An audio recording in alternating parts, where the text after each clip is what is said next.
And we are live just a few minutes early. Hopefully, it won't create too many people straggling in late. Today is Tuesday, July the 11th, 2023, and this is episode 3337 of the Survival Podcast. It's episode number 43, Bitcoin Breakout. And so we are going to talk about Bitcoin today, and we're going to talk about artificial intelligence. If you paid attention to the title, you know we're talking about the merging of Bitcoin and AI. And it's not intended to be a clickbait title, but it may come across that way. It's the best way I can describe it. But I'm not actually talking about like AI and Bitcoin becoming one thing together. I'm talking about the merging of the two ecosystems over top of each other in a really cool way. And as AI continues to emerge and show us what it's going to become, we start to realize that there are some problems that come with AI. And it's not the Terminator or, John Connor's going to die or something like that, or the Matrix.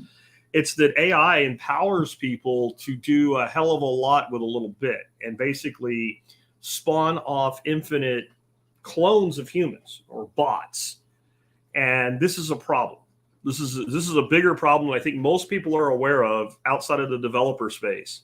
And it all hinges on something called an API, which I'll explain what that is to you today and why it matters. But the reality is, once I have access to AI, and now I can start to spawn off agents, right? Like Agent Smith, right now, right? Then I can literally create this army to do my bidding, including things like a dedicated denial of service attack, right? I can make, and we are getting to a point where the technology on the other end of this can't discern between a human and a bot. The latest iterations of some of the AI bots can solve 100% of CAPTCHAs. So we need some kind of gatekeeping. And so this all came from an episode I listened to of Guy Swann's newest podcast called AI Unchained, which he kind of did with AI Unchained what I did with Bitcoin Breakout, except he totally broke it out. He wanted to talk about AI, and he's known for Bitcoin, so he put the AI somewhere else. And but there's this overlap that cannot be gotten away from. So his latest episode, he did it with a gentleman named Kody Low, and we're going to talk about parts of it today, along with some other things. And basically, the fiat monetary system can't fix this problem that I'll explain more to you about before we get into how it's solved using Bitcoin and Lightning. But when I say it can't, I mean it is impossible. We just haven't figured out how to do it yet. In a credit-based monetary system, you can't fix this problem. It's undoable. It's undoable. And it also, anything that you would kind of cobble together as a solution locks out a whole bunch of people in the world who are what we would call unbanked or live in jurisdictions where they wouldn't have access to this. And we're getting to a point now where people are honestly able to do development work on a cell phone. But again, this creates problems. If anybody anywhere can do development work and anybody anywhere can get access to things like APIs, and then anybody anywhere can access AI and spawn off agents, we have a recipe for disaster if we don't create a good gateway. And what I'll end with, and then we'll go to our intro segment, to get your mind in the right direction, is I came away from this that I totally lifted this out of Guy's interview, but none of them said it quite this way. And that is, an absolute finite resource is necessary to control an unlimited one. If I'm going to have something that's completely unlimited over here, and I want to gild it like we do in permaculture so it doesn't take over everything and ruin everything, then I need a finite resource, an absolute finite resource, as a limiting guild against this expansion of this infinite thing. And for all intents and purposes, when you can start generating 1,000 bots a minute, which you can easily do, and turn them loose in an ecosystem like this, it is an unlimited thing. It's an infinite thing. Sure, there's a number at the top, but it runs right past the number where it matters. Anyway, before we get into this, let's go ahead and hear from our two sponsors of the day. Sponsor of the day, number one today, is Start9 Embassy Servers. Hey, if you're a Bitcoiner and you want to run your own node and you're not doing that already, what if you could get one box? It would let you run your own node. It would let you run your own Lightning node. It would give you access to all your files anywhere in the world. It would give you end-to-end military-grade encryption that only people get to use it as the ones you let in. And it could do a whole bunch of other things. And what if it was so great of a device? It was such a cool thing that you could literally pull out of the box, plug it in, follow a few instructions, and from that point on, all the things you wanted to do with it were as simple as installing an app on a smartphone. That's what Start9 does. It's time to take back your digital sovereignty completely. Bitcoin is one piece of our sovereignty as beings, both digital and real world, honestly. But there's a lot more that goes into a sovereign life in the digital space. When someone else controls your access to your files, you don't have your files. Think of it like Bitcoin. I have Bitcoin on an exchange. We'll talk about that a bit today. I don't actually have Bitcoin. I have a promise of Bitcoin. If Google has my files on Google Drive, I don't actually have my files. Google does, and I get to access them with permission. We call this the cloud. There is no cloud. The cloud is a big marketing bullshit term. It's a total bullshit term. There's no cloud. There's somebody else's computer and an internet connection that you access by permission. Take it all back. Take your digital sovereignty back with Start9 Embassy servers. And remember, if you're an MSB member, you can get 9% off all Start9 Embassy products through my member support program. So if you're a member, make sure you're using that discount. Next up, I want to throw one more shout out on this. Sean Mills, who's been a member of our expert council for a very long time and has helped countless members of this audience, both on air and off air. He's been a great instructor for me at my workshop. Same thing for Nicole Sauce at hers. He's got so many questions about moving water, and the guy's a solar engineer. He said, why don't we put those two things together? And he's come up with a great Kickstarter that will teach you how to move water across your property using solar power in a ton of different ways. He needed about $3,500 to fund this project. And, you know, whenever you're backing a Kickstarter, you're always like, well, if it doesn't fund, I get my money back. But in fact, they don't even take your money until it's fully funded. But, you know, am I going to back something because maybe it won't work? Maybe they won't get the money. You know, nobody wants to go first. He's at $9,900. There's 3 days left to get in on this Kickstarter. And like I said before when I talked about this, as great and as valuable as that information is, I also look at it as this audience investing in a man that's invested in us. Sean has just so many times gotten on the air and given very complex, high-end engineering answers, broken them down to where they're easily understood and help people. So, you know, maybe it's time to invest back in the expert council who's invested so much time in us. With that, let's dig on into this today. All right.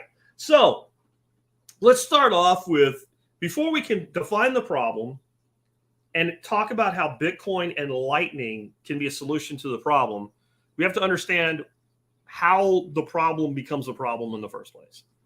So I'm not a super high technical person. I think that's good here, though, because I'll take some technical things and break them down in redneck so they're easy to understand. But something I do understand very well, because I've been in the internet marketing game since 1996, right? So very early on in the world of the internet, with a lot of marketing functions and many other functions, you had to get involved with APIs. And sometimes that's a very complex thing. Sometimes it's a very simple thing. There are WordPress plugins, for instance, that they work with another service. You say you want an API key, and they give you one. And this is to basically create a gateway flow control so that it just can't be overwhelmed, which is a problem we'll get to. And you plug that API key into your WordPress plugin, and it just works. And it might allow you to do something like, when I hit publish, instead of me going to Facebook and sharing my content, it automatically does it for me. And we call that an API, an active programming interface. And I almost don't want to say it because it makes me sound smarter than I am about it, because what I just told you is mostly what I know about it, and mostly how I've used it is obtaining one either for free or for a small cost, dropping it into a plugin that automates a function. Okay, but that's what an API is. And a good way to think about it, you know, making it as simple as I can with an analogy. You go to a restaurant, you sit down at a table, you want food, but you don't go into the kitchen, talk to the chef, tell them what you want, and bring your food back to your table, right? You sit at your table. This is your place. The cooks are in the kitchen. That's their place. To get the order to the cooks and the food to your table, you have a waiter. Yeah, it's application, Tom. You're right. Not active, right? I told you I'm not that smart. Application programming interface. Anyway, it's a misspeak there. But anyway, you have the waiter go bring you your food and then take your money and then you leave. And you got served by the waiter, but the service really came from the cooks. The waiter is the API. It's the interface, right? And so when you want to do something over here with your site or your service and it relies on another provider, an API is the link between the two of them. Okay? Now, the issue arrives with the fact that this is not free even if you don't pay for it. Like the person doing this thing, making this service available, wants to make money. And they either are going to charge you for a key, okay, or they're going to give you the key for free, but they feel that the type of things that are being done with their APIs make their platform more valuable in other ways, and they have a revenue model on the other side. And this is all great, and it can be abused up to a certain level, but as you get automation involved, being able to spawn off additional users that request an API key and have another API key. And now we can have one person that effectively has this army of bots utilizing these things. And with a lot of the stuff that's going on right now, the problem there becomes effectively a denial of service. Like there's so much being pulled so fast. This is part of what's going on with Twitter right now, why they've done limits to how much you can look at, right? Because they're getting scraped so much by all this stuff. And so this has always been a problem.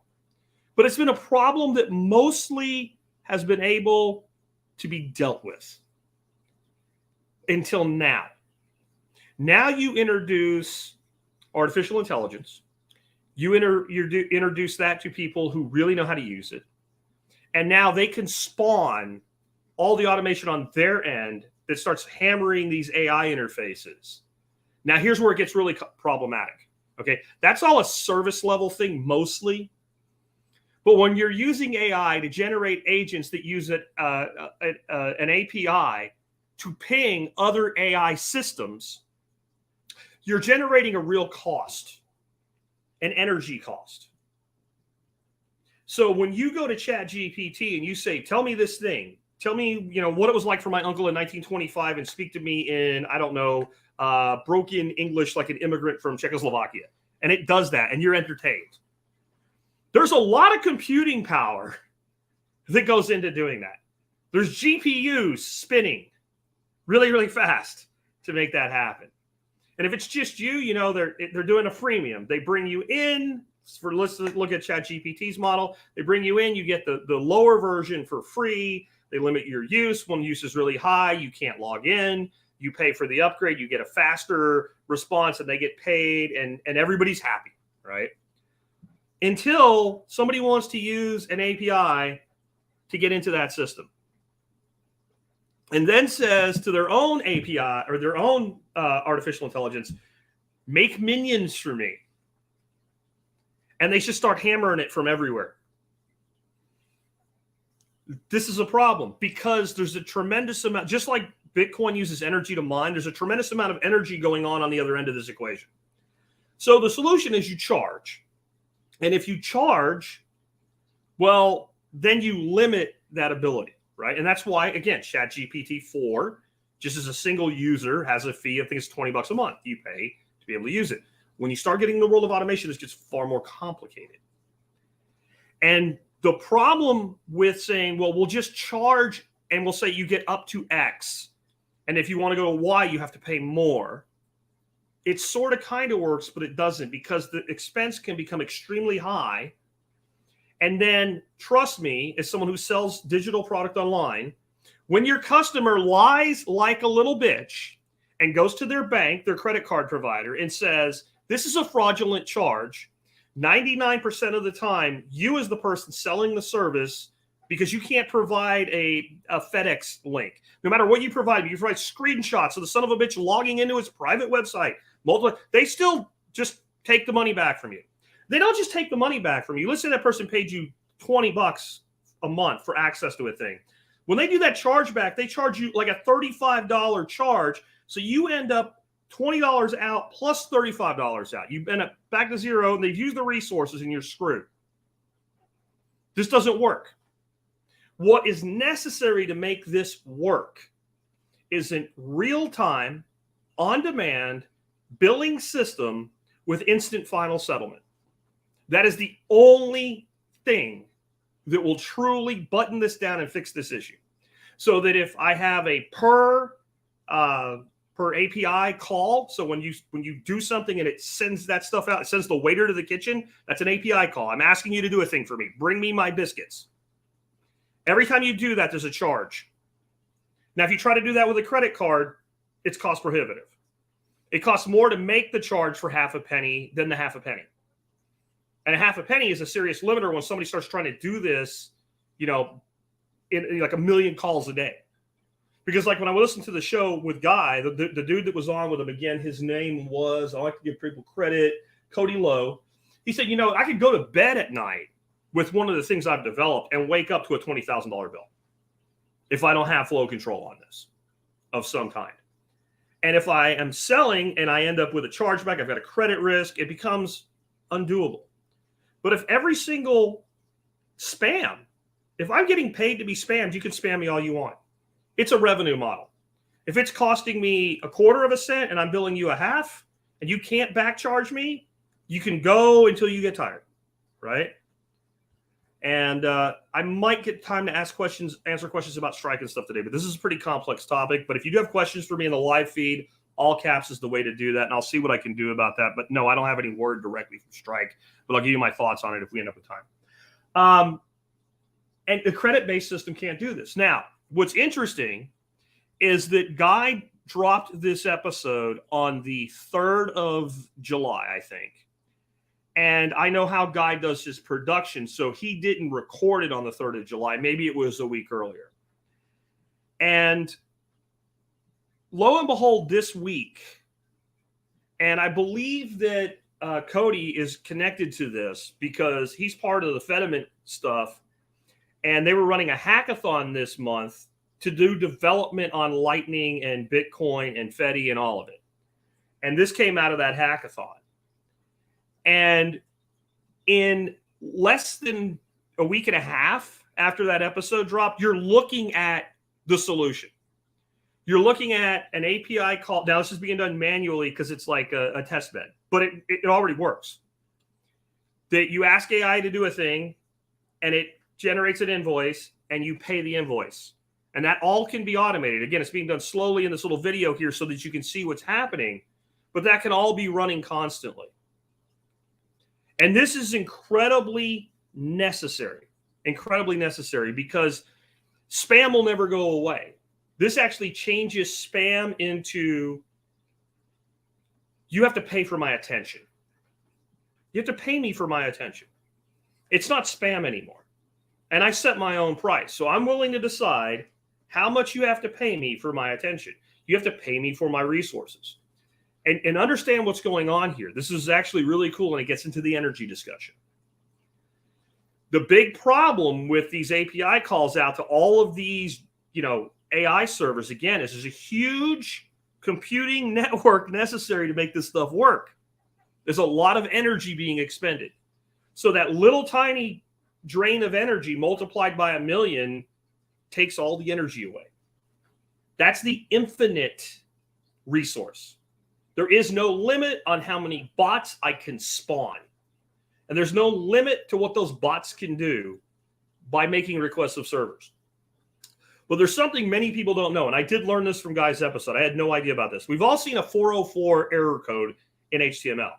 That's where you put in a web address and you typed it wrong, or it's not there anymore, and it comes up, this doesn't exist. That's a 404 error. Well, when they developed the original HTML code, they included an error called a 402 error. And that was, this gateway requires a payment. Because they knew that this would happen, but they had no idea. There was no thought of a Bitcoin. eCash was an idea. There was nothing that would work for micropayments in real time at this time. But now there is Bitcoin Lightning.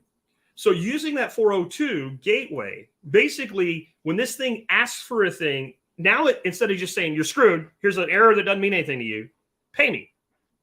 And you can automate the whole thing. And what we have now is the ability for one AI agent to make payment to another AI agent.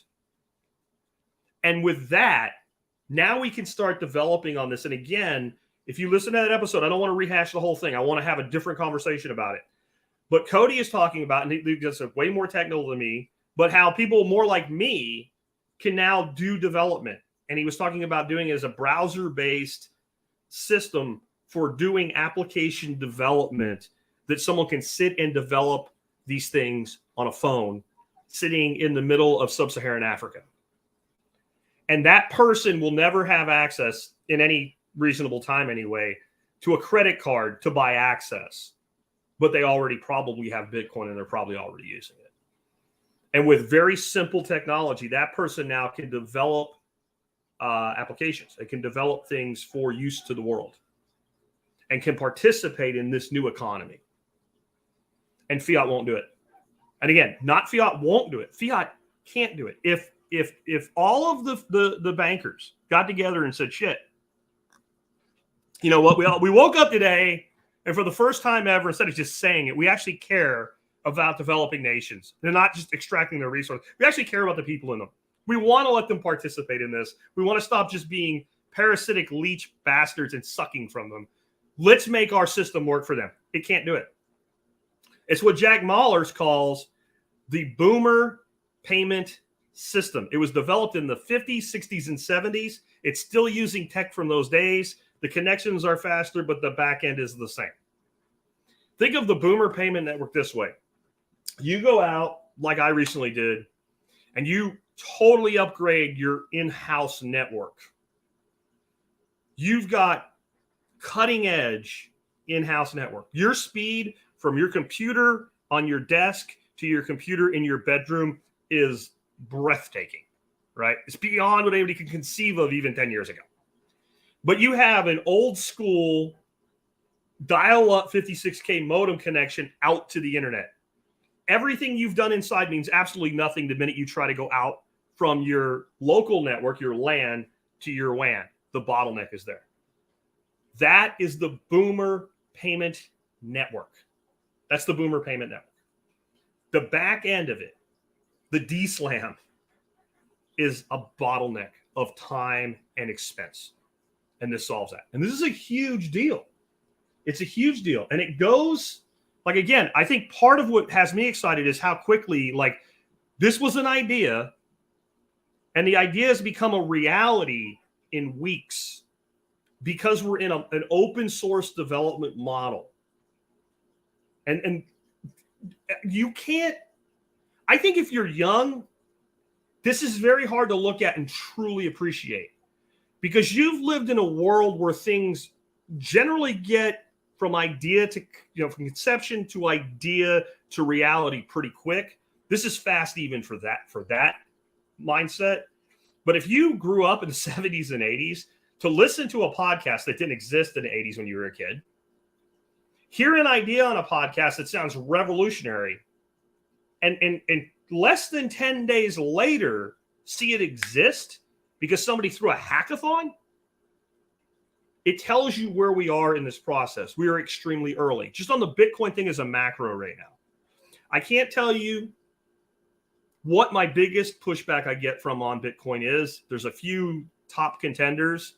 One is, what happens when the grid goes down and the shit hits the fan? You're a prepper. What about when there's no electricity at all ever again? And my response to that usually is, the person saying that, I know what happens to you. You die. I'll probably make it. I'm pretty well prepared. I hope it doesn't happen, but I'll probably make it. And I won't be worried about Bitcoin or dollars at that point, either one. Okay? So you die. That's what happens. 2, that's not going to happen, right? And that's one of my big objections. But my bigger objection sometimes, I think, is, I missed the opportunity. And my response to that is always the same. No, you're missing the opportunity. That's how early we are. And I think you'll be pretty excited about this, even if you aren't already toward the end of it. I think if you're excited, you'll be more excited by the time we get to the end of today's show. But this opens up also a totally new thing. So people right now are very focused on the concept of AI as a service provided by a third party, because it's the easy answer, isn't it? I go get an account with ChatGPT, or I go get an account with Midjourney to generate art, and somebody else does all that back end work. I pay them a small fee, and I get access to this incredible technology. But long term, this is a pretty weak model, because we're all about in the space with Bitcoin of decentralization. And this is the exact opposite. This is a centralized model. This somebody controls when you get to access it. They control what it tells you. They build biases in for themselves rather than you building biases in for yourself. You know, everybody thinks they want non-bias. Well, if you're trying to like sleuth something out, you want to be as non-biased as possible. But there's completely legitimate reasons for bias. If I'm using AI to help me with my writing, and I'm writing a book for a certain type of people, I want it to express the bias that those people want to buy. Be one example. If I'm writing the same book, and it's not necessarily I want the whole book in that direction of bias, I want a character in the book that has bias, including a bias that makes him a total asshole that you want to die, and I want to write that into him. I don't want a machine telling me I can't do that because it might offend somebody. That's just one of 1,000 examples of the problem of centralization here. So what people are doing, there are open source AI models now, and they're getting very, very sophisticated very fast. They're still behind the centralized models, but not by much, and the gap is closing. But we're back to, even if you put a huge badass computer in your house, there's limits to what you can do on one machine in your house. So what's the solution? Decentralization. The solution is you develop systems where if I have like the system that I use right now for just my office work and shit is way overkill. About the only time it gets pushed at all in its capabilities is when I do editing of video and audio. And it's only during the render that it actually uses even 20% of its capacity. It's a very good system. It's actually a computer that a gamer would buy. And that just was the best value for processing power. Great big old GPU in it. Well, what if there was a federation, and they might need a way to exchange value like Fediment, using Lightning Fediment, right? That said, why don't we combine our surplus computing resources? And then we will make our open source AI model available to others for a small fee. And so Bill, who has nothing to do with what we're doing, right? Has nothing to do with what we're doing. He just wants to use AI, and he doesn't want to use the AI that has the biases he doesn't like or the controls he doesn't like. He's willing to pay for it. He just wants freedom. And maybe he wants AI that's, instead of generalist in knowledge, specialized in knowledge. Because our training model in our little federation might be something like, we're going to make the ultimate AI device to help herpetologists, just to show there could be any niche whatsoever. Like that might need some Latinaic knowledge and stuff like that, but it probably doesn't need a lot of knowledge about 18th century French literature, and it probably doesn't need a lot of information about atomic physics. And we can train that model, because this is all done through training, very, very quickly and very, very efficiently and very, very cheaply. The cost comes with the computing power to make it all work. Well, what if, me and Hunter, who's here, and Channel and TN Permaculture, and all of us could all have a really badass machine like I do, all running this software and this interface. And then we make that available to the herpetologists of the world, or the botanists of the world, or whatever niche we want to serve. Now, the problem is somebody hates us. They hate Mike, TN Permaculture. They hate his ass. Maybe he left their wall at his house. He was a logistical pain in the ass, inside joke one time, and they never got over it. He came and he drank all their freaking whiskey, and then he messed up their morning production schedule. And like, that guy's a dick. I really don't think Mike's a dick. He's a great guy. That's why I'm jazzing with him, right? But they decide they hate Mike, and they find out he's part of this federation. And they want to screw us all now. And they start spawning gazillions of bots. Well, within this federation, we can pass around payments based on our resources in our federation, and we simply bill the person who wants to destroy us. He has to pay every time he sends a request. It's a revenue model. We will not run out of power before he runs out of money. There'll be a pain point. There'll be a cost. And, you know, if we're not really serving our main customer base, but we're making money hand over fist for a couple of weeks until he gets tired of running out of money, oh, well. So if you think about this, what this might be then is almost a new way of mining Bitcoin. Not direct mining. It's like indirect mining. I'm selling energy in return for Bitcoin, which is kind of what miners do. And I can't go much deeper than this because what's going to happen over the next 6 months with this is going to be insane. And there's no way I can tell you what it is. But I can tell you this is a scratch of the surface. And this is a solution to so many problems. Twitter, with all of their resources, could implement something like this in a week. Jack Mallers said it was something different, but like as far as like being able to make payments on Twitter and having integrated tipping where you didn't have to do fancy shit and all, he's like, my guys could do it in 2 days. 2 days, and it would be done. But Twitter can't do it. And somebody asked about Strike, and I'll try to save some time to give you some thoughts on that. But the reality is when you're a company for profit, there's a whole bunch of murky waters here, right? If you were a anonymous federation, which fediments are, simply providing access to a computer, exchanging energy for energy, it's a different world. It's not even that everybody might be okay with it. It's that there's not a hell of a lot you can do about it. And this, again, it's a scratch of the surface of where this is going. And I want to kind of shift into let's look at some pricing and where Bitcoin's going and why this is still the best investment, in my opinion, you can make. The best conversion of fiat to scarce asset on the planet is investing in Bitcoin right now. And I almost want to change the way that we talk about this. And that is, people say, well, I bought Bitcoin. I bought Bitcoin. I bought Bitcoin. I don't think we should even say that anymore. I kind of look at it as I sold fiat. If I, quote unquote, buy $100 worth of Bitcoin today, I sold $100 worth of fiat. It changes the mindset. And I think it's more accurate of what's happening. But the key to Bitcoin's value, there's multiple keys, but the biggest key is the finite nature of the resource. The fact that there will only ever be 21 million, the fact that over 90% of all Bitcoin has already been mined. There's less than 10% of the remaining supply to be mined between now and almost over 100 years. Every 4 years, that new supply gets cut in half. Yeah, so that's a huge part of that.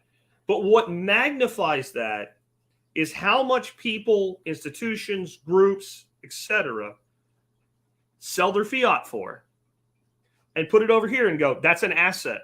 I don't sell appreciating assets. I have a wealth mindset. When I buy appreciating assets, I keep them. Long-term minimum and optimally, I will keep them forever because if they appreciate and accumulate sufficiently, I can literally borrow against them and I'll die before I ever have to cover a debt. And my kids will die before they have to cover a debt. Rich people have been doing this for thousands of years with real estate. And real estate, I don't want to get into it because we covered it in the last episode. There's a lot more to maintaining and servicing real estate than there is Bitcoin. Once Bitcoin goes into cold storage, it costs you nothing to maintain. And it's not taxed because you've realized no gains. And people always say, well, they'll start taxing unrealized gains. That's something politicians will say, and they'll never do because they'll have to pay tax on their unrealized gains. And because it's not really doable. It's not really doable because, okay, do I get to deduct my unrealized losses? You see how that works? So this is the best place for money to go long term. Well, what I think is really interesting is that all of these things lock up Bitcoin. When you want to expand the Lightning Network, you have to have liquidity. Okay? You have to have liquidity. And what that means is you have to take some Bitcoin and put it into the channel that you open with another node. And you don't have to know any of this to use Lightning, but if you want to run a node, you do. And for you to use Lightning in quantity, then there has to be enough liquidity on the network to allow the transactions. Once that liquidity goes into a Lightning channel, it's going to be there a while. I mean, I guess somebody could open up a channel briefly to do a transaction and close it right away, and that does happen. But mostly, you're putting this Bitcoin to work for you. It's the way to actually get a real-world yield. It's a small yield, but you have zero with it sitting in cold storage, and you have something greater than zero with it on a channel where it's still safe. You still control it. It's still all yours. You can shut down the channel and take it off anytime you want to, but it's making you money. So every time somebody actually becomes successful as a Lightning node runner and begins to earn an income, that gets locked up. It gets locked up. If you start building the type of tools we're talking, that's an awful lot more Bitcoin out of the available supply locked up. And we'll talk about another circumstance that's doing that more and more toward the end. I want to talk now, though, about the BlackRock ETF.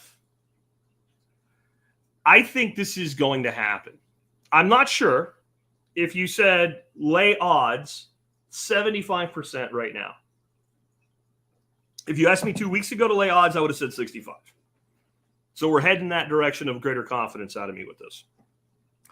Part of why I went straight to like 50, 60% right as soon as it was announced is it's BlackRock.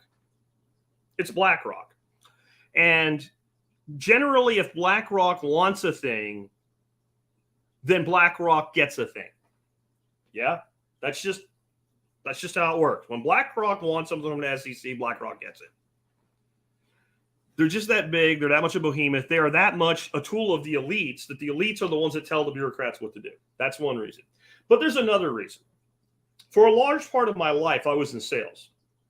And when you are in sales, you get really good at recognizing buying questions. So you're sitting there, you're talking to a prospect. I don't care if you're sitting across a table from a husband and wife trying to sell life insurance, or you're sitting across from a CTO selling a fully distributed system of network into their system for a couple $1 million. And I've done both. You will generally start out with questions that are objection questions. I'm really not sure I want to do this, so I'm going to throw some shit at you, like, what happens when the grid goes down if I buy Bitcoin? Something like that. It's just general, nonsensical rebuttal questions.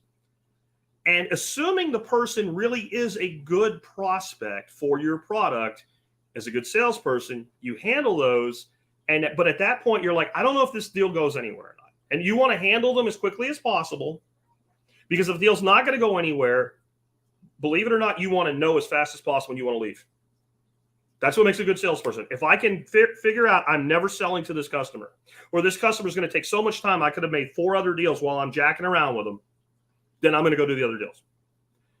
When the deal's going right, there is a point, and if you're trained, you know it. The questions go from objections to what we call buying questions. They're still objections, but they're a different type of objection. The customer goes into the point where they're literally saying, help me make this decision. I want to do this. I'm not clear, right? The feedback from the SEC to BlackRock has gone to what you would consider a buying question. We need more clarity. That's a buying question. Now, it's not really a sale, right? But it's still closing a deal. When you start getting that, that's like, we'll do this. Here's the things you have to do so that we can say yes. And that is a salesperson. That is the position you want to be in. Let's define everything you need. Now, I'm going to go get that for you. And when I come back, we're going to do this, right? I'm going to pre-qualify the close. And I'm going to pre-qualify, and I'm going to prioritize. Because when I go back to whoever I'm representing here, unless I'm a one-man show, I'm going to have to get some clearance on this. I might not get everything you asked for. So I want to know what's the most important things. Because that's how I'm going to go. When I go back to my manager, I'm going to go through it, and we're going to get the thing that was most important to you. We're going to get that agreed upon. And I'm going to come back and go, I got everything that you asked for. Or I got everything you asked for except this, and here's what mitigates that. Can we do a deal now? And in general, when I do that, I'm going to get the deal. I'm going to get the deal done if I do that. That's what I see going on now. Now, there's so much crazy shit that happens in this world and so many head fakes. That's why I'm only willing to go about 75% right now. But that's, if I tell you if I'm a good weatherman and I tell you there's a 75% chance that it's going to rain today, and that rain will probably be accompanied by golf ball size hail, you're probably putting your car in your garage. You're probably thinking it's more likely than not that that's a good move. And that's where I think we are with this ETF. Now, it's interesting that the first place I went was weather, because I think that's a good analogy here. There are people, I refer to them as God's special children, that do things like get mad with the weatherman, not about his prediction, but about the weather itself. I remember I was at a concert when I was a kid in Jacksonville, Florida, and we were in the middle of a bad heat wave even for Jacksonville.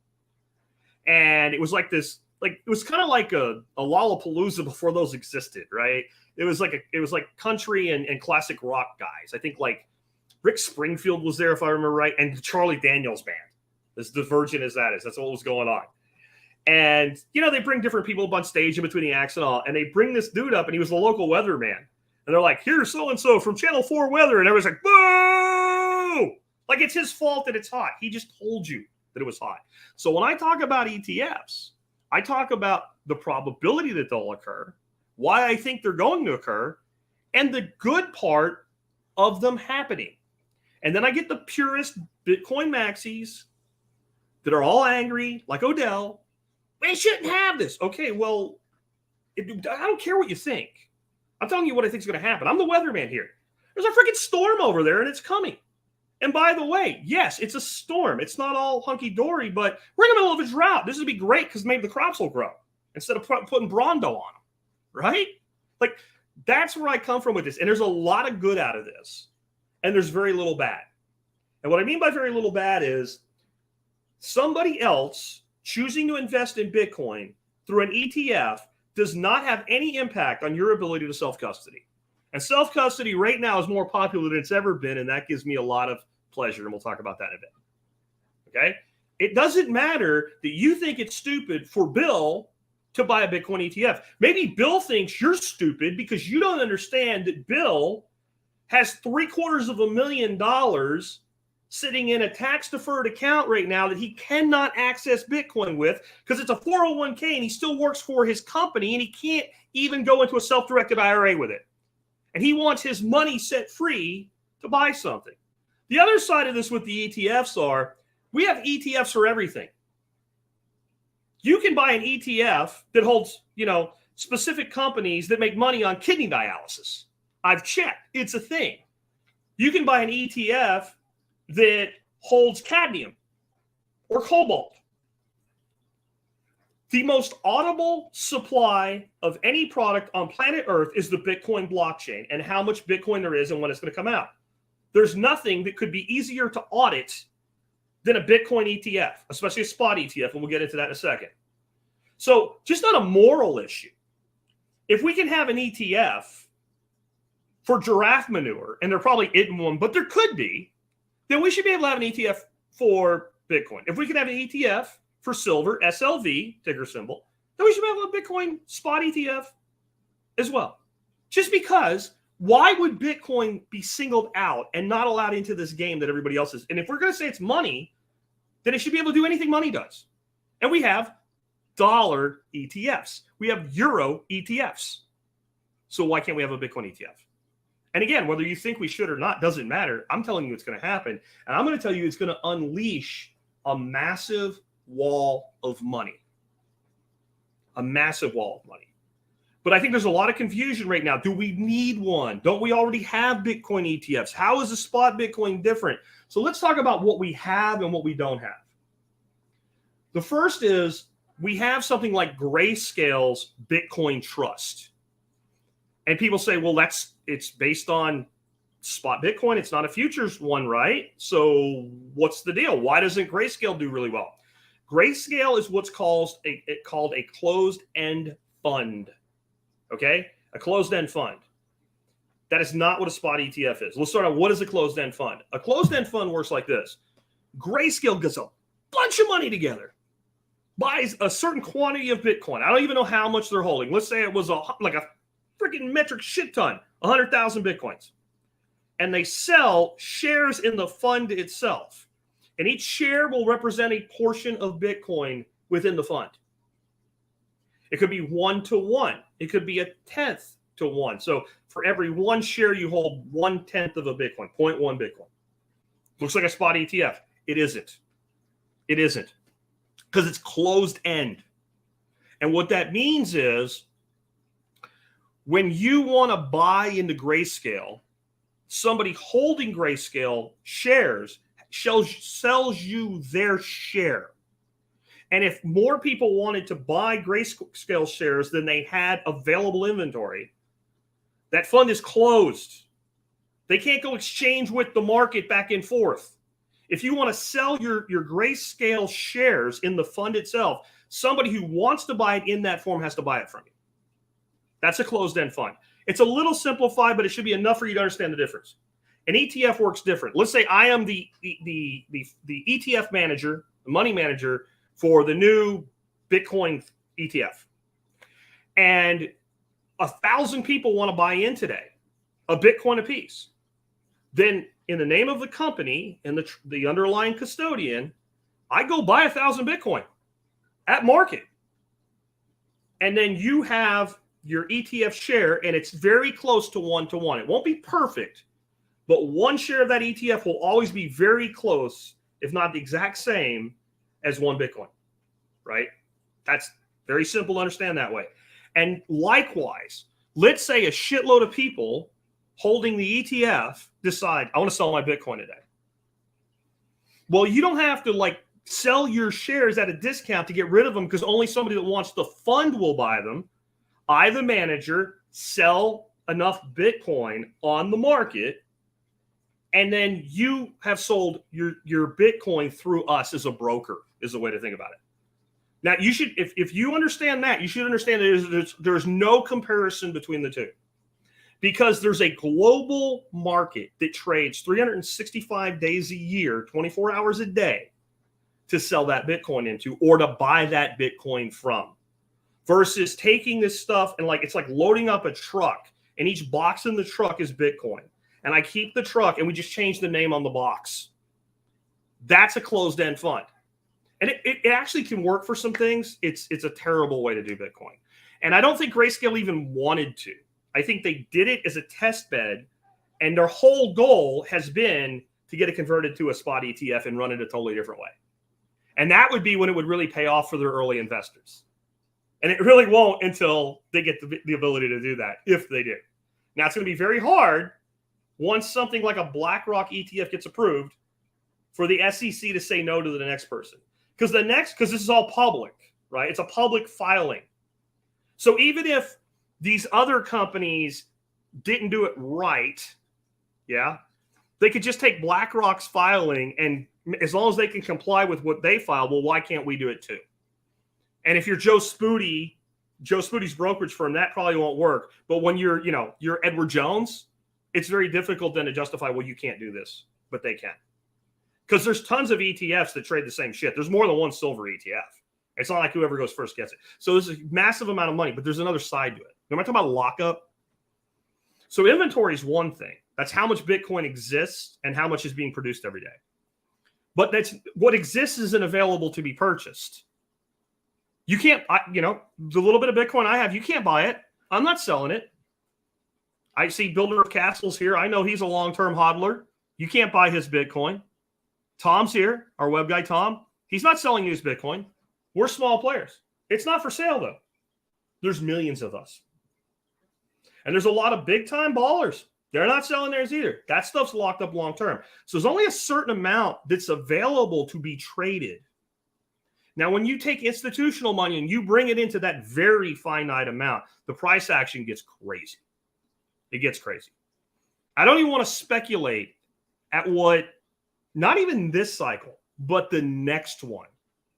Not the halving that's coming next year, the halving that's 5 years out or 6 years out right now. There's a number in my head. I won't even tell you because you won't believe me. I think maybe you'll stop listening to me if I tell you what the number is. But I may do something like some kind of time capsule where I put it aside with a trusted custodian, And then when we're there, we'll see how close I was. Because I really do. I think you'll stop listening to me if I tell you what I really think about that number. I really do. But that is also contingent upon the ETFs getting approved. But I mean, there's all of the something like that. You know who you are that just asked. All of the underlying scuttlebutt is this is going to happen.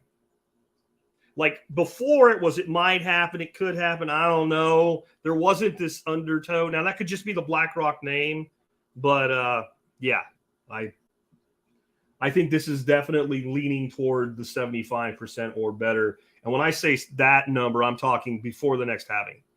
My belief is that BlackRock wants this done before the halving and as quick as possible. I believe they already have significant position that is not fully disclosed, at least to us. I'll leave it at that.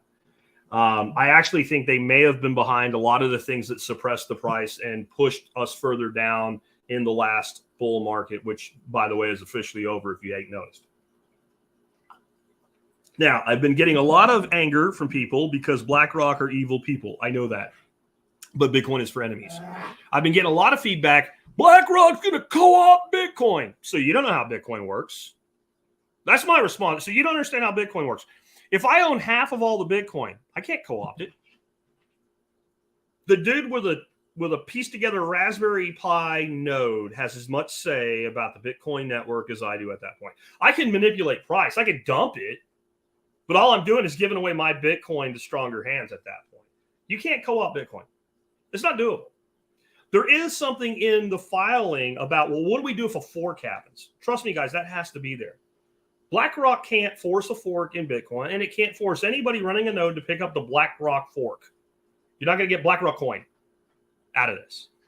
And actually, if they did it, the amount of lawsuits they would be open to for market manipulation would scare even their accountants. I'll just leave it to you at that. It's not going to happen. It's not going to happen. Now, I also do want to talk about the difference because we do have futures ETFs and we're talking about a spot ETF. And I think that's another place people get confused. A futures ETF trades in a market of options. This month, I'm buying the right to buy Bitcoin next month for a set price. And if that number is higher, then, like I say, I'm buying the right to buy Bitcoin on the 11th of August, exactly 1 month from today while I'm doing this, for $32,000. I'm paying a smaller fee for that option to buy at that price in the future. It's a buying option. And let's say that August 11th next month, Bitcoin is trading at $38,000. Pretty good spread. I'm not actually going to exercise the option and buy the Bitcoin, not in a spot ETF. I really can't. I'm going to sell the option to somebody that might exercise the option. And the way you make money in the futures market is a small movement in the commodity creates a magnified movement in the option. Especially if I want to cash out early and there's this big spike and that's a futures ETF. It does that with your money. It is, and some of you are going, I don't really get it. Well, that's the problem. That's the problem. I don't care about Gully. I don't care about XRP. And you can ask me all you want. And you ask me every time I do one of these, I don't talk about shitcoins anymore. I don't talk about shitcoins. I don't care about Ripple. I don't care what it does. It can go piss off. Anyway. But that's what a futures ETF is. And that's what these few ETFs we have, these futures ETFs do. And the average investor won't touch them because they don't understand it. They don't understand it. They're not going to understand it. They don't want to understand it. I could sit here right now and explain to you how using stock options, we can both do a put and a call,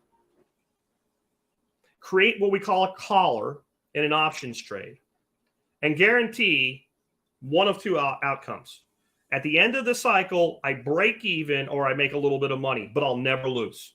I can explain to you how to do that. It works. I know how to do that. I have done that as a trader in stocks. It is pretty much foolproof. It's a small percentage gain when you do it that way, but it's a guaranteed gain. And most of you, your eyes would glaze over and you would never touch it. That's how people feel about options, because it's confusing. And people like to just, I want to be able to look at Bitcoin. Bitcoin went up, then my value went up. I want to look, if I have an ETF or a mutual fund that trades the S&P 500 and the S&P 500 went up that day, my 401k went good. That's how the average American thinks. When you open a spot ETF, the money will pour in. It will pour in. And it won't happen from a trust, not a closed-end trust, which is what Grayscale is. And it won't happen with a future. It just won't. It won't. And you're right, Stymie, it's kind of like sports gambling. It's hedging. It's exactly what it is. Collar trading is hedging for a small return. It's effectively becoming the house. There's a lot of strategies in there, and nobody's ever happy with that small return because it's very small. And it's not 100% risk-free. It's like 99% risk-free. So people aren't happy with it. So then they start getting involved in doing things like selling naked shorts and selling naked calls, which is where you're selling the option on something where you don't have the underlying asset, and then they lose their ass, they leverage with margin, and they go to shit. Or they get really good at it and they get rich, and they don't go on YouTube and talk about it, because if you're the guy that's really good at that, you don't care what other people do. You're too busy cashing checks. You don't care, all right? And I'm not going to get into options because it's not my thing. I talk about what I do. Like, I played that game in the past, and it's just not my thing anymore. So Jeff says he'll listen. There's plenty of people that talk about them all the time. Go look it up. But that's where I'm at with this. I am to the point of I want to help as many people as possible, so I want to keep it simple. And the best way I can keep it simple is stay humble and stack sats. I do these shows because that sounds so simple, your mind probably repels it if you're not in the game yet.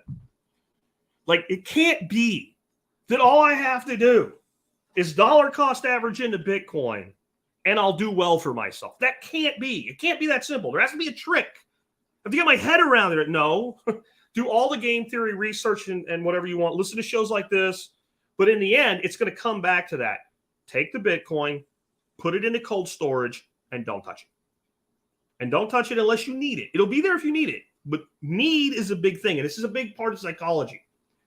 And it's where I want to go next. We're going to have a halving in less than a year. And we're going to go to, I believe it's 3.125 Bitcoin per block. So right now it's, is that right? Anybody out there know if I got that right? I think it's 6.25 right now, Bitcoin per block. And then every 4 years, that number gets cut in half. So we have this situation where you have the potential of all this institutional money coming in. And now you're going to have this halving that further reduces the available supply.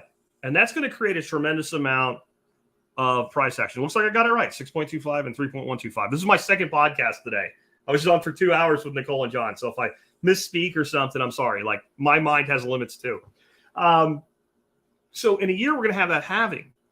But there's something else going on right now that I don't know if it was intended and part of BlackRock's manipulation here, because BlackRock will benefit from the price go up if they get their ETF. A lot.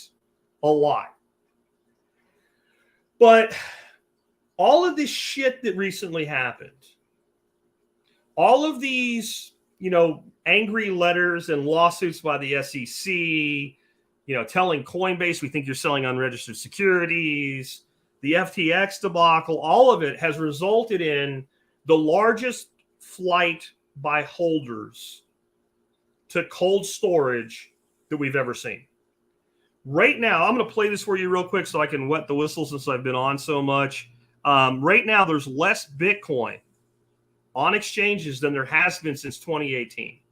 But there's a lot more total Bitcoin, and there's less quantity on the exchanges. Let's play this for you real quick, give my voice a break, and I'll come back and we'll talk about what it means for where we're headed here.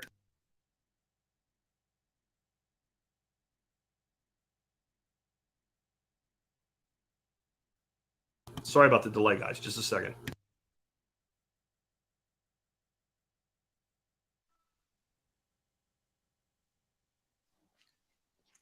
Let's take a look at today's chart of the day. Bitcoin supply on crypto exchanges slipped to its lowest level since February of 2018, according to data from on-chain analytics firm Santiment. In a tweet, Santiment said traders continue moving BTC to self-custody during uncertainty surrounding Binance and Coinbase. After the two major exchanges were served with lawsuits from the SEC, you'll see a large drop in Bitcoin supply on exchanges, with a 6.4% supply leaving in the past week. Supply has been steadily declining since 2020 as traders and investors choose self-custody amid regulatory and exchange risks. That's it for today's chart of the day. I'm Jen Sanasi. We'll see you tomorrow to unpack more of the data behind top news stories. The chart of the All right, guys. So I want to remind you, because there are some questions coming in and I'm getting them, that the way you see Builder of Castles, this is kind of perfect. You see he's got question in all caps and then the question. Do that for me. I have like 4 questions starred for Q&A at the end, and I'll try to get to them because it is hard to do all this multitasking as a single sole producer of a show. And I only got one good eye to begin with. All right, so here's the deal with self-custody. It is the hardest thing to do to get a new Bitcoiner, unless you're sitting next to them, holding their hand, telling them it's going to be okay, it's going to be okay, to take self-custody. It's actually difficult just to get them to do something like download Coinami or Exodus or whatever, and then put your Bitcoin on your own wallet instead of keeping it on the exchange. It's very difficult to do. They're afraid. And it's patently stupid if that's you. By the way, if you're part of the 16% left still on the exchanges, it's patently stupid of you to be afraid to do that. If you've ever made a Bitcoin transaction and you've sent Bitcoin from your exchange account to another party, then you've already done the technical part. You sent it from one place to an address. But here's the magic. Once the person does it, it immediately, once they see it for themselves, it becomes the standard. And when you can get them to take one more step, go out, take some of that fiat, buy yourself a hardware wallet, and take complete and total custody where it's not like if somebody gets your computer or your phone, they can't get your Bitcoin. And once they do it, and once they understand this, and they realize, oh, this is how it works. This is mine now. I control this. This information is my information. I have total dominance and total control. It becomes the standard in their life. You'll find that once you do this, if you're DCAing in small amounts and you have your exchange account, like you're using Swann or something, and you're buying $25 a week, you might not immediately take self-custody at $25. You wait like 6 weeks. You have like $150 in there. You pick a Sunday when the blockchain action is a little bit low and the fees are down, and you sweep it off. If you're using Swann, you might even set up where it'll hit a certain number and Swann just immediately sends it to a chain of different UTXOs that you set up, and it's all automated. It's slick as shit. That's why I love Swann, except like me, if you're in Texas, you can't use it right now because of the Prime Trust thing. It's fantastic, and it becomes the standard. There's something else that happens, though. I want you to think about this. You're thinking about buying a thing. You look at your checking account. You're on an app on your phone. You're looking at a checking account in your bank. And there's enough money in your checking account to pay your bills for the month. You got some extra money. You really want the thing. Whip out the debit card, right? Boom, bang, I bought the thing. Same scenario. You look in there, and there really isn't enough money to buy the thing. You're going to run out of money before the next paycheck if you buy the thing, okay? And so you look at all your accounts, and they're a big old fat $11,321.27 in your savings account. And the thing's a couple $100. All you got to do is go transfer and whip out the debit card. Do you think just a little bit more before you do that? You go, wait a minute, this is my savings. And it's right there in one app, and it's all in the bank. You don't have custody of any of it. Now, let's go a different way. You're sitting and you're a little bit scared because Bitcoin went down. So you think I have to sell my Bitcoin because you're stupid and you haven't matured as a Bitcoiner yet, and you haven't accepted that it goes up and down. Or it goes really, really high up for a day, and you think you're smarter than the market, so you're going to sell it that day, and then it's just going to keep going up, and you'll wish you didn't do it. But it's right there. It's on your exchange account. All you have to do is click sell, and it's gone. Buy, and you buy it back. It's sell and buy and sell and buy. Now you think you're a trader, and then you get wrecked. If you have to plug this in, this hardware wallet in, you have to transfer the money onto the exchange and then make the trade. Are you going to think a little bit harder? I hope you will. A thinking human would think harder. What does that do? It reduces supply. The fact that these market timed events now have to have a lag between the person deciding I want to cash out and they have to think about it. Some of this money that left the exchanges is never coming back. That's immediately spendable. It's immediately spendable. Yeah, Carl says that Swann hasn't been on Prime Trust for weeks now, but the new custodian has not been approved by the state of Texas, so we're still in limbo here in Texas. That's what I mean by that. So the scuttlebutt from someone I know at Swann is it should be okay by August, but we'll see. If not August, the end of the year. So that's like when I was in the cable industry. How long is the job going to take? 2 weeks. 3 weeks later, how long is it going to take? 2 weeks. It was always 2 weeks. So I don't know. We'll have to wait and see what that does. Government got in the way again. What a surprise. But we're seeing the makings of the biggest supply shock that Bitcoin's ever seen. You add these things together. You add institutional money, larger investor awareness, high levels of self-custody.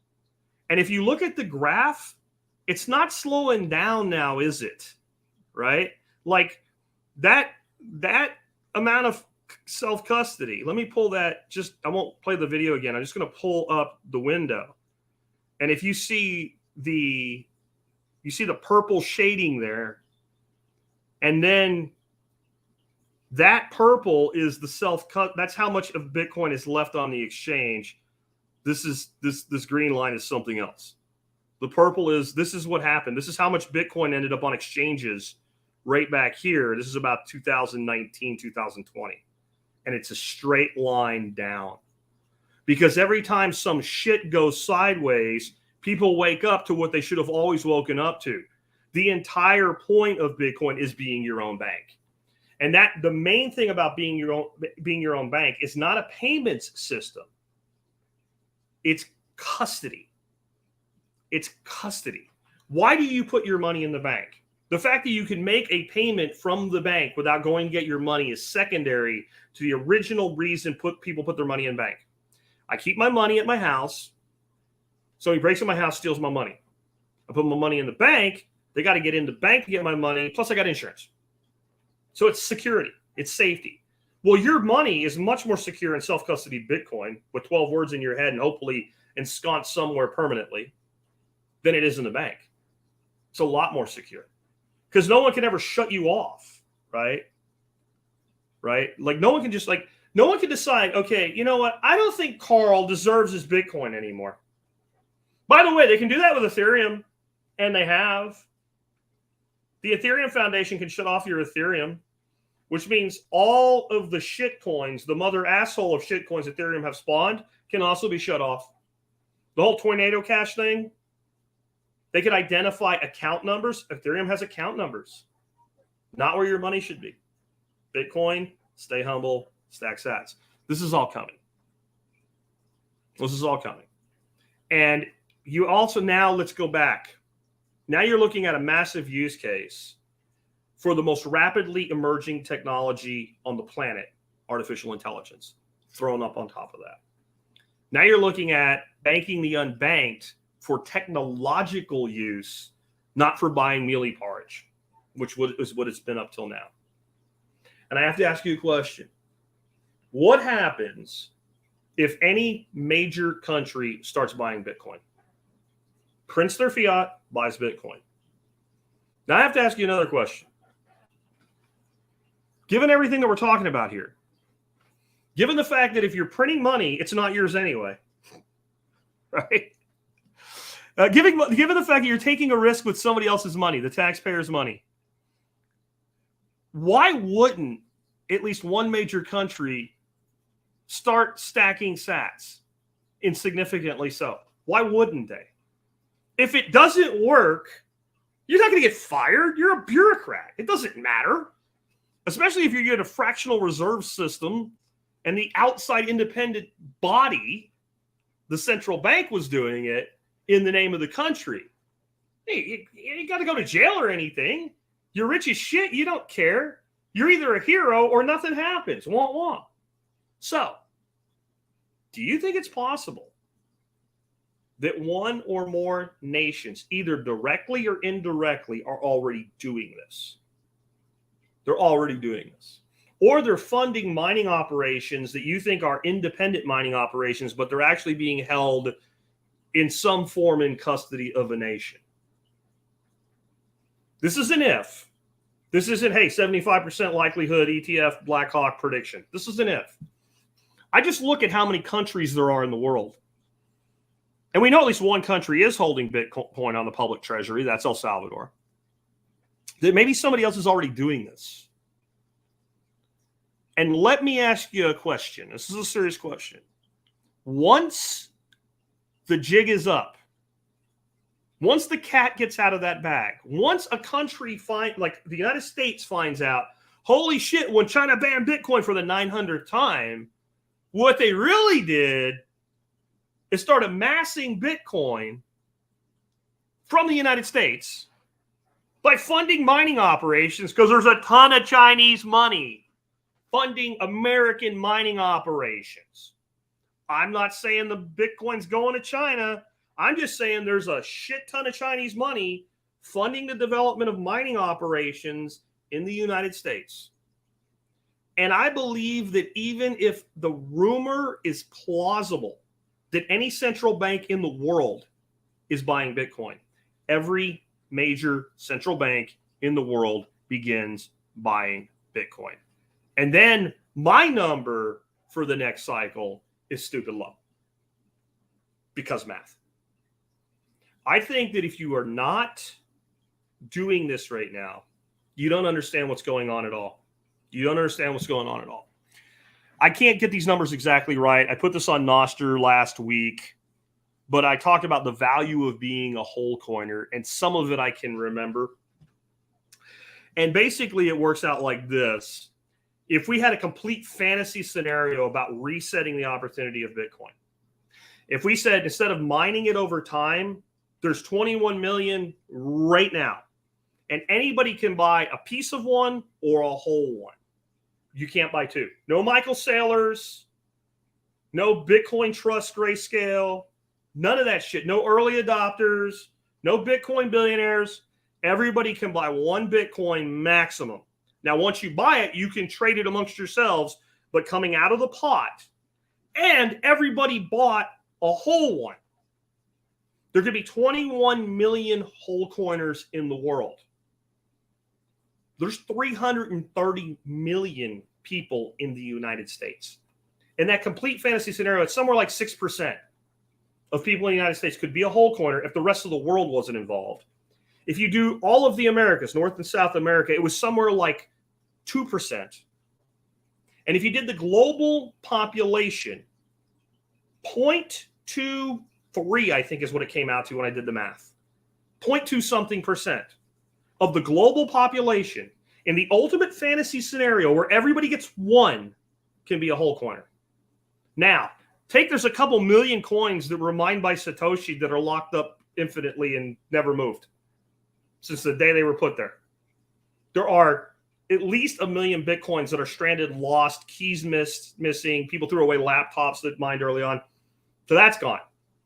There are mega hodlers like Michael Saylor and MicroStrategy holding, thousands of them. A whole coiner in time by math with not hyper Bitcoinization, not just significant adoption in the world, a whole coiner will end up being one of the top 1% of wealth in the world. Very doable right now. Very doable. Now, I want to say, I know there's people that think I'm overhyping this and all, but I'll ask you this. What incentive do I have?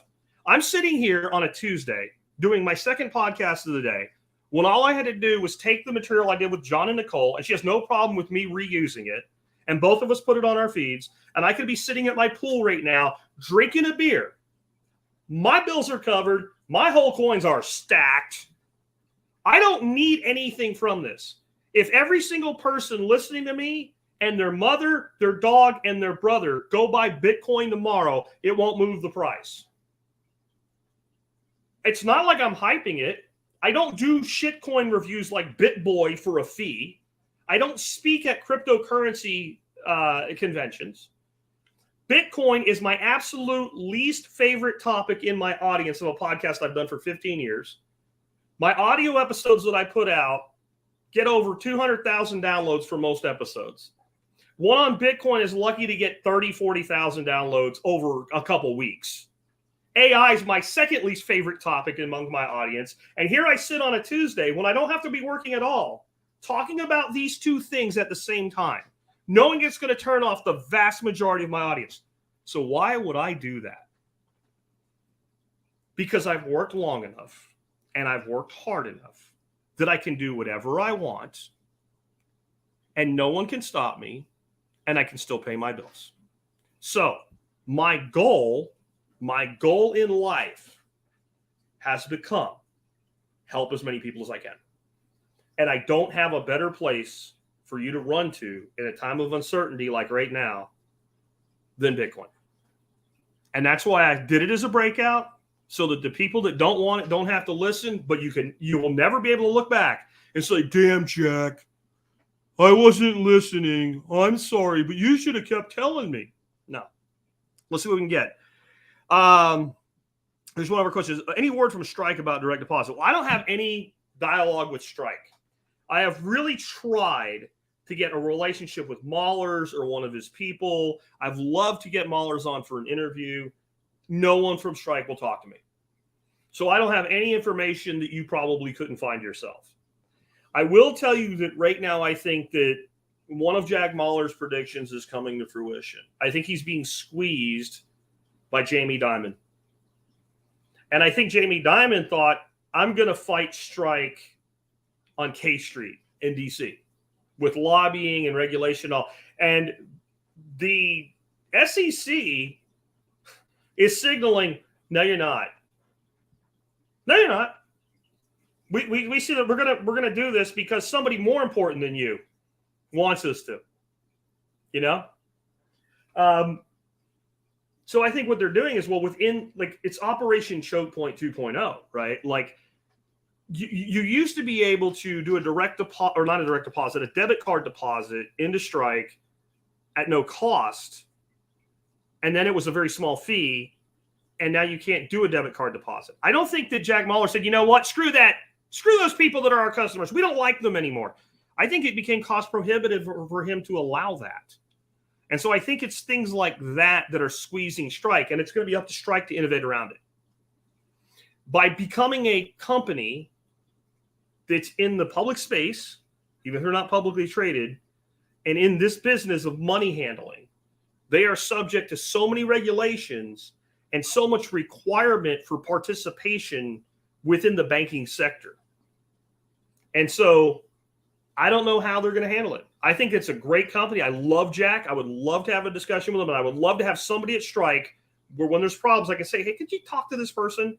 Because I know it's frustrating. I set up my Strike account, linked my bank account, did all that shit. It was simple. It was minutes, and it works beautifully for me. My wife, because I ran out of, like, you can get referrals from Strike for referring people. Well, you can only do like $400 in referrals a year, and they shut you off until the next tax year. And they do that. I'm pretty sure I know why they do that. They do that so they don't have to send a 1099 out because you made under $600. So just by making that number lower, they can just never do any paperwork. It saves administrative costs. It saves hassle, whatever.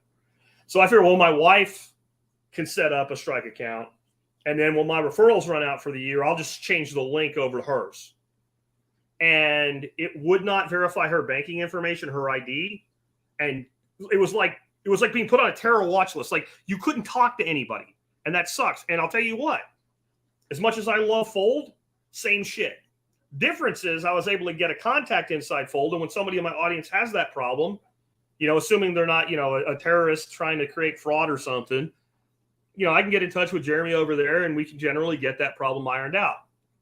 But one thing you have to understand with all these Bitcoin companies, there are gatekeepers between them and the legacy system, and they have limits to what they can do. And that's not just Strike, that's anybody. Next up, Hunter says, do you think that the .gov will 1099 or whatever running nodes? I think it's very difficult to do because running a node doesn't mean that you're making money. Now, Lightning nodes, since they charge a fee, they could say but you wouldn't be able to 1099 anybody.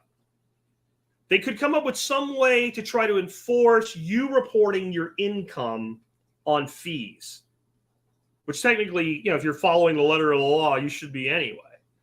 This is like, it's trying to net glass minnows at the beach with a dip net for your bass with the great big holes. Like, you could put the net in the water and all the minnows just go straight through the holes. Like, you're not getting it. It's like the COVID's mask, right? It's like trying to stop water from a hose with a chain link fence.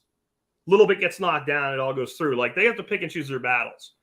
There's another question on 1099, so I'll save my thoughts on that for a bit. But I don't know that you can enforce that. You can make a rule, but is it enforceable? And I don't know that it is. There's been talk of trying to say, like, if you're running a Lightning node or a proof of stake, validator, that there should be some sort of, what have you. But if you run a Lightning node, then you know the transaction parties of the ones that you did. Like, if I send money to Hunter to his Lightning node, I know that it's me and him. But if it is not a direct channel between us, I don't know where else it went. And if there's another node in between us, they don't know who we are. So how would they? You see, it doesn't work, and it's part of why the government hates it. But here's the reality that government usually throughout history learns a lesson of. If we make compliance with our taxation easy and reasonable, most people will do it. If we make it difficult or impossible or onerous or all three, then we create a black market and we always lose in the end. Now, government is slow to learn. But with emergent technologies, they're actually quicker to learn because they have to, because they get innovated straight around. Remember what we're doing here. We are eliminating an entire level of government that people don't see as government. In fact, it is the most powerful layer of government that exists. I think it was Rockefeller or Rothschild that said, if you give me control of a nation's money, I don't care who governs it. I think that was Rothschild. If I control the banking system of a nation, you can have any politician you want. I control it. You're eliminating that layer of government with this. There's going to be resistance. But in the end, if I'm a government person, if I'm a politician and I crave power, this actually takes power from the banks that have power over me.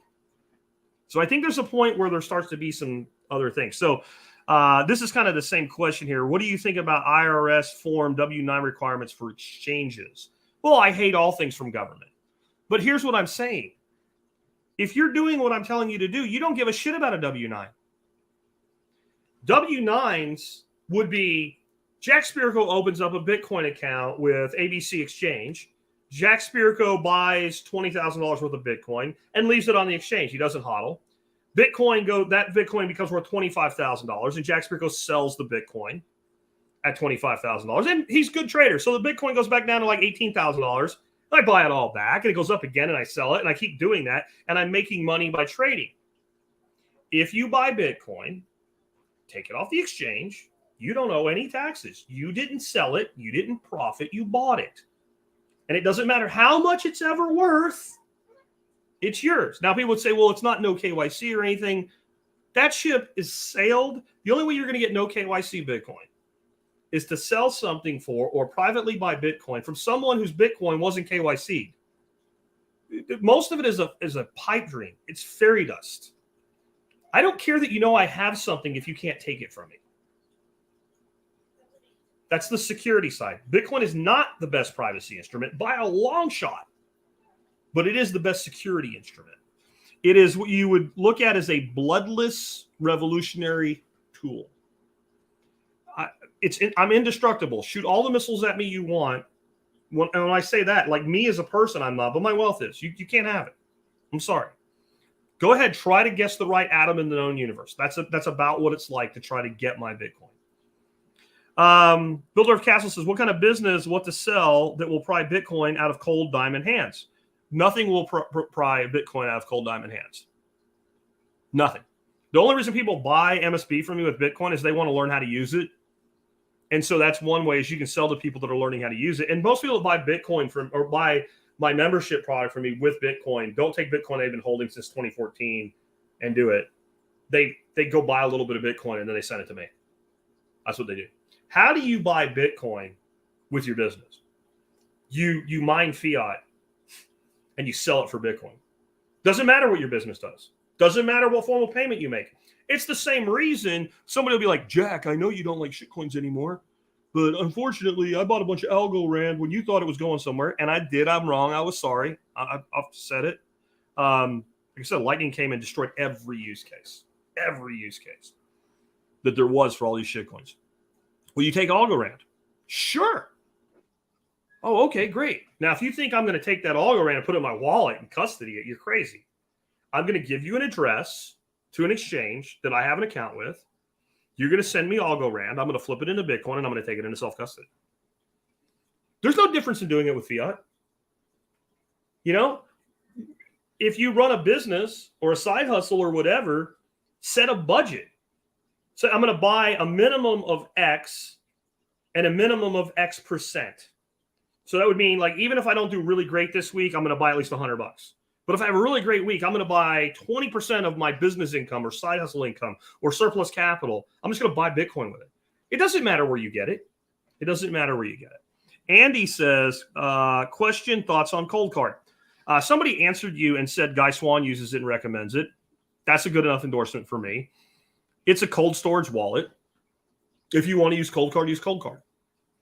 I personally use a Trezor Model T. It's of course, it's the one I would most recommend because it's the one I chose for myself. I have no negative opinion about just about any other hardware wallet except the one that I'm being asked about next. So I think Cold Card is a great cold wallet. And I don't think Guy Swann, who is the guy who has read more about Bitcoin than anybody else you know, because he's basically made a career out of reading about Bitcoin, I don't think he would choose a product that's a bad product. I have tremendous respect for Guy, but I've never actually bought one, used one, or deeply looked into it because I'm satisfied with my solution. The same is not true. Josh asked the question, can we trust Ledger or should we switch to other cold storage devices? I don't trust Ledger at all at this point. I don't think they're nefarious. I don't think they're competent. For those that don't know, Ledger tried to introduce a cloud backup solution for your seed phrase, and then sort of kind of like let out of the bag that we actually would be able to tell you the seed phrase on a device. No. So if you want to know all the tools I recommend for Bitcoin, you go to the bitcoinbreakout.com/tools. And when you look at wallets, you'll see that there's wallets other than the Trezor Model T that I personally use and state that I do. Cold Card's not there. I probably should add it because it's a great solution from my understanding. But Ledger's not there anymore. If you went there 6 months ago, Ledger was there. When that came out, I removed my implied endorsement because it's not true endorsement. They don't pay me for it. But I could no longer recommend a Ledger after hearing that. Never, ever again. Now, as far as I know, no one's ever lost Bitcoin due to that. But, you know, a good hardware wallet's a couple $100. So I've always said this too. Like, if you're like, well, I don't know what hardware wallet to get. My first question is, how much Bitcoin you got? When you tell me like $500, I'm like, you don't need one yet. You don't need one yet. Look at it as an insurance policy and a percentage against the total. You get a few $1,000, you know, and between now and then, you got plenty of time to figure out what you want to do for Bitcoin. as far as a wallet. Thrill of the Chase says, question, have you swapped ETH for Bitcoin? Any tips on the best place, what to look for? There seem to be a lot of sites. Okay. I have several different exchange accounts, and I really don't care which account that I would use to do that with. It's a simple transaction. It's deposit the Ethereum and sell the Ethereum for Bitcoin and withdraw the Bitcoin immediately to self-custody. You are going to do this, though. You're going to create a taxable event. So if you want to know if Jack has any Ethereum, Jack does have a significant holding of Ethereum. I have that because when I was brand new to this and all these altcoins started coming out, I would buy some of stuff. And when Coinbase first introduced Ethereum, it was really cheap. And I had a lot of Bitcoin because, a referral back then was paying me like 0.1 Bitcoin for a referral. That's how long ago this is. So I bought some Ethereum, exactly how much I'm not going to say, but it was a lot. And so that was bought on an exchange. It would have to be sold on an exchange. I am going to pay tax on that when I transfer it or sell it. So I have converted a little over half of that initial buy. And I've never bought it again, by the way, either into Bitcoin or I've used it for certain things in the fiat world, paying down some bills and stuff like that. I think there is one more giant surge, and I will probably wait for it to dump the rest. And I'm going to tell you this, I could lose. I could lose in it. And what I mean by lose is Bitcoin may so outpace Ethereum in this that at that point I would have been better off doing it now. It's a gamble. But I know that right now, if I sell it, I have to take about 20% of it to pay taxes on it because as cheap as I bought it, it's pretty much 100% long-term capital gains. So it's a situation I would never put myself into now, but I put myself into it back then, and I have not gotten to the point where it makes sense for me to completely opt out of it. TM Permaculture says, what app is currently best to onboard new people to pay me in Bitcoin? Well, to pay you in Bitcoin. If they get everything approved, probably the easiest thing for people to use is Strike. But you can't do debit card deposits anymore. I hate Coinbase, but they're like the easy button. A person that can use PayPal can use Coinbase. If you can, the problem is them getting the Bitcoin. Like the easiest thing to onboard somebody to Bitcoin is to download a Lightning wallet and send them $1 and let them see how it works and then teach them to accept Bitcoin and then they can pay you in it. So the complication now is not the app itself, right?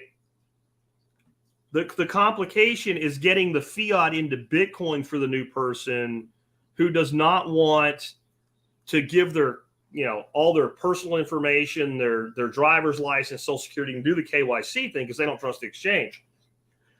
And so many purists out there will say that same thing. Like, you have a bank account? Yeah, then shut up.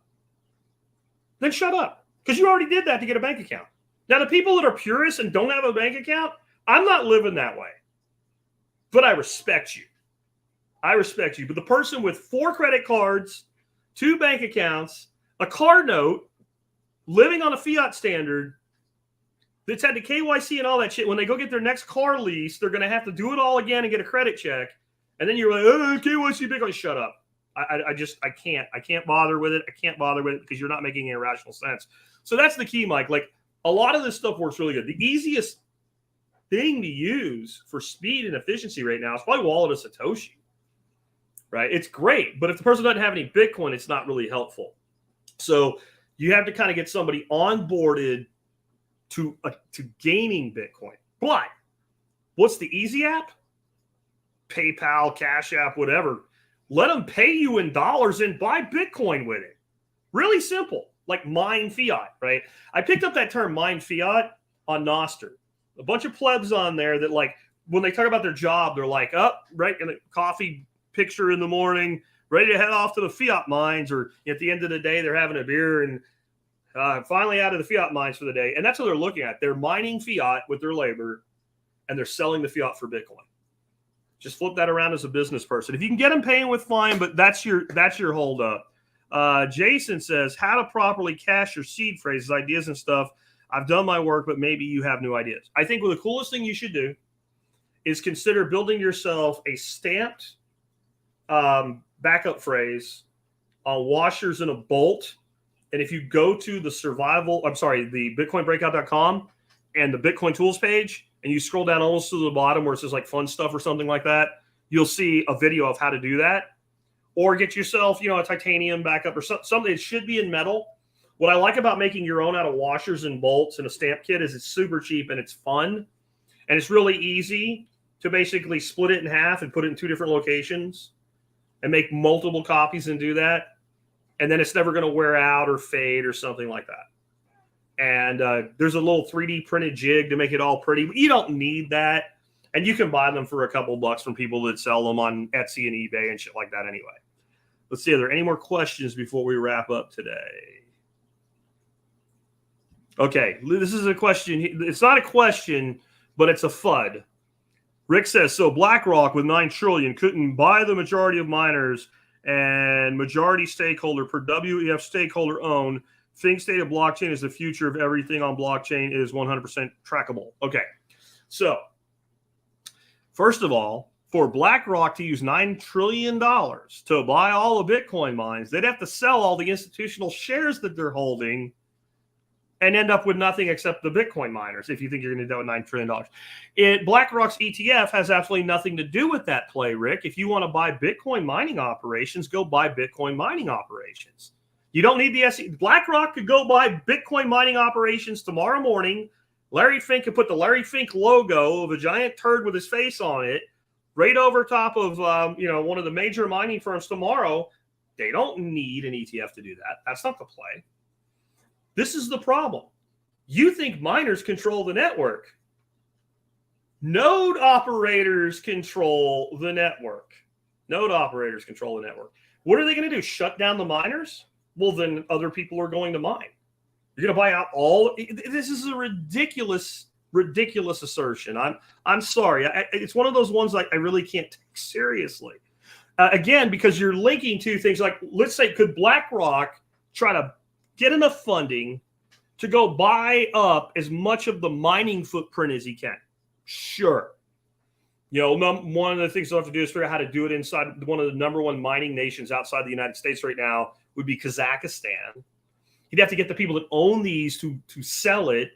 He has to have the capital because, again, you can't just take the capital that's holding an institutional share in Target and spend it on a Bitcoin mine, right? It's just one of those things that, like, you're fishing for a reason not to. You are still in the objection phase of question answering, and I've moved past that. I'm in the buying phase of question answering with people. And I don't mean to be mean or anything. I'm just telling you, like, these things that you're coming up with, you're making pie in the sky ideas about this. BlackRock wants money. Lots and lots of money. And the easiest way for BlackRock to make money with this, the easiest way is with an ETF. If they're going to go in the mining business, then once you own mining equipment, the most profitable thing you can do with it is mine. But if you have a whole shitload of ASICs, you don't have any more say than the dude that doesn't have any running a node on 51%, picking up the code on a fork and deciding which way to go. It buys you nothing. No one cares. Bitcoin doesn't care. It's how the system was designed. I'm sorry. Let's go ahead and wrap up. I want to remind you guys, if you like the show and the work that we do here, and you want to support us, one of the ways you can do that is do your online shopping at tspaz.com. And today's item of the day for review has nothing to do with Bitcoin at all, other than a lot of Bitcoiners like really good meat. South Chicago Packaging has a giant tub that you can buy of Wagyu beef tallow. Wagyu beef is like some of the most luscious, fatty beef on the planet. This is tallow from rendered Wagyu fat. This has an incredibly high smoke point. If you love your steak with a hard sear, I have not found anything that gives a sear on a steak like Wagyu tallow. Now, you get a pretty good one with like ghee because the butter actually starts to burn a little bit and all. This is without the burn. This is just straight up gorgeous sear. And we have Prime Day right now on Amazon. This stuff's on sale for 20% off. It's a good deal no matter what. So if you want to support us, you can do your online shopping at tspaz.com. And no matter what you buy, you will help us. But you also find my daily reviews there and everything that I recommend. With that, I'll wrap up. Tomorrow, you know, I brought around Sean Mills's Kickstarter. And tomorrow, Sean Mills will be on the show. We won't really be talking about his Kickstarter, though, or even really solar. It's been a long time since we've done a show dedicated to generators and making it simple to understand what to buy for backup power, everything from little tiny portables to standby generators, you know, how to invest your money, how to think about that. And even though today was a Bitcoin breakout episode, this show has been built for 15 years on preparedness. And I have to tell you, the number one preparedness item that has bailed my ass out over the last 20 years has been owning a couple generators over and over and over again. When I lived in Arkansas, if the power would go out, we had a double wide trailer up there. If it happened in the summer, it was unbearable. A mobile home in the sun without an AC unit is a oven. And being able to have a couple portable AC units and plug it and just shut some doors and wall off part of the house made it incredibly pleasant. We also had a huge ice storm up there one time, and we went 7 days without power. Neighbors came by about the fourth day to see if we were doing okay. It was Christmas time. My son was in town. We had the lights on the Christmas tree blinking because we had a generator. So if you want to know how to set your backup power up from the standpoint of having a good generator, how about having a professional engineer talk to you about it? Because that's who Sean is, and he'll be on with us tomorrow. Thursday, I haven't decided what we're doing yet. Friday will be an expert panel show, and then new week comes and we'll do it all again. Take care, guys. I'll catch you tomorrow with another one.